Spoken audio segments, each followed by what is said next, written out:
tông yêu ôi con cho ta lệnh chính chiều lệnh chính chiều quay mây buồn nhẹ nhẹ như buồn nhẹ mai xiang men buồn nhẹ liu nhẹ men lệnh chính chiều lệnh chính chiều nhẹ lông dùi bao ya lông nhiều thế nhẹ xuống thiên buồn thế mây nhẹ buồn lệnh chính chiều nhẹ kinh hỏi còn lệnh chính chiều lệnh chính chiều nhẹ kinh hỏi còn lệnh chính chiều lệnh chính chiều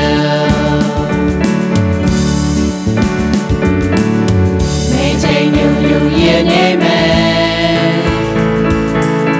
mây gió yên xuân mang buồn nhẹ mây nhẹ cha lệnh chính chiều lệnh chính chiều mây tai quay buồn nhẹ tư chia mây gió yên nhẹ mây sao gió yên nhẹ mù lệnh chính chiều lệnh chính chiều nhẹ lông dùi bao ya lông nhiều thế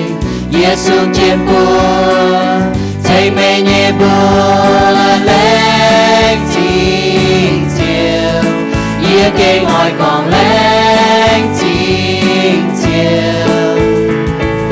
lệnh chính chiều nhẹ kinh hỏi còn lệnh chính chiều lệnh chính chiều lệnh chính chiều lệnh chính chiều lệnh chính chiều